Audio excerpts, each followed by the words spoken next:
بسم الله الرحمن الرحيم السلام عليكم ورحمة الله وبركاته كسودو هذا تببركة لو يقانو سيسكو Certified Network Association الشهادة لو يقانو CCNA شهادة CCNA ومد كمية الشهادة كوجو عنصن إدين عن networking ما تهاي قفتنا هنا يدين عن network إنه نقدو مستقبل كأما network engineer أما نقدو قف network expert CCNA وشهادة كوباد لقى بلابو دين ع كمبانيجا سيسكو وشهادة أنا ركر رنتي وشهادة إنك وقارس وشهادة نلاش هذا حكي بدليسة وشهادة رنتي حداد ICT أما AT أدورو برتاي مرر بدل لقولي متهاي CCNA certified أما CCNB certified أما CCIE أو أي سومالي دو أدو يرتاي أو ميت كميدا أشارن شرويك وصرية مركا هذا وقت يوحل الجوجات بريله هاي CCNA دا وحيابها CCNA دا تكون برينا يسيد way أدو فربديهن إنتانا لكن تيجي واحد سؤال كوت جوابنا يا حق له CCNA وح حق له قف كستا إنن واحد دون تدقو حق بعض الله ده وحق له حق له قف كستا على أدي سكون انتهي لحية طبعا سنة دو كليته يا حق له كاجا ما بحنا إن دوكسي سرك الصبح دي شهادة دوكسي سر على كاجا ما بحنا ولا كاجا ما بحنا جامعات واحد دون تدوده PhD هذا دون تدوده CCNA وخرات كبل عبي كرتا CCNA سؤال سويديننا وحويا CCNA قاب كين كبران كرا وحن كبران كرنا كو CCNA نات كو تببركيد عالمي قادتي لمبر لبا وحلقة بهاي إن تببركيد ونقطة تببركا سيسكو أي أقون سنتهاي exam نمبر كانوا شيء 301 كو ضمبي إن دو وقت يسجشي مركب وحي سويدينا يعني سيسكو وحي تري maxaa qofku CCNA lagu doorbidaa ama maxaa qofka certifications international ka wata laga doorbidaa qofka shahaadad dugsi sare soo qaatay ama jaamacad soo qaatay aan dhaxdo ee shaqo taga waxa laga doorbidaa koow boqolkiiba 99 markii survey la sameeyay waxa loo baahan yahay dad technical in la hayr gareeyo oo la go'aansado halkii laga go'aansan lahaa in qof shahaadad jaamacadeed oo laga go'aansan lahaa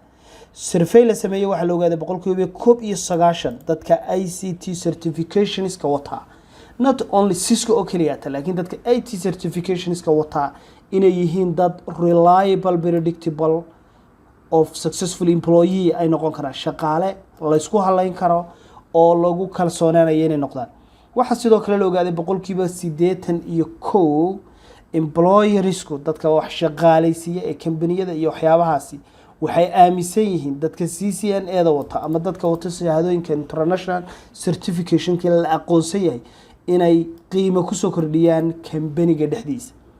marka CCNA haddaad baratid waxaad ka mid noqonaysaa mid ku soo kordhiya kambanigaaga aad ka shaqaynaysid ama kambaniga ku hayr gareynaya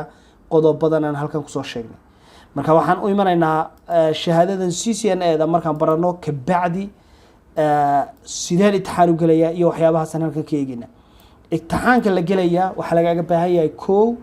inaad noqdo imtixaankaasi imtixaan requirements loo baahnaa laga helayo marka waxaan tagaynaa CCNA waxaan eegaynaa exam topics laga qaadayo waxa laga baahan yahay boqolkiiba 20 kamid wuxuu ka imanayaa network fundamentals basic network computer muxuu yahay server client router switch maxaa loo yaqaan wireless controller access points firewalls waxyaabahaas loo baahan yahay marka halkan aan eegaynaa waxa eegaysaa markaasi examka marka si furtid topigaasi waxyaabaha lagaga baahan yahay oo dhan halkaas ay ku imanayaan ka markaan ka tago waxa lagaga baahan yahay network access wax loo yaqaan IP connectivity IP addressing and IP services manager security fundamentals oo xagii network security ga mid kasta la waa muhiim inaad markaasi tixgelisid su'aashaad markaasi aad mar walbana ka jawaabaysaa waxa weeyaan su'aalaha sida lagu weydiiyo laga rabo explain the role of the function of the network components router ku network halku ka ciyaara layer 2 layer 3 switches maxay kale next generation firewall muxuu yahay IPS muxuu yahay access controller waxyaabahaasi waa explain and roleskeeda inaad fahmi kartaa laga rabo mararka qaarkood waxa imanaya in la yiraahdo configure and verify this is the important point configure haddaad maqashiyaan verify waxa loo baahan yahay lab marka waxaan hadda inagu diyaarinay oo inoo diyaarsan course-kii oo dhameystiran oo sugaya inaad adigu maanta aad bilowdid yes maanta inaad bilowdid course-kii waa kan 6 chapter aynu ku soo aragnay exam-ka waa kuwan halkan inoogu diyaarsan mid kasta haddaad sii gashid waxaad ugu tegaysaa chapteradii conceptkii laabkii waxyaabihii oo dhan oo ku jira adna waxaa lagaaga baahan yahay laab kasta oo la sameeyey sidiisa inaad u samaysid si aad u noqotid CCNA certified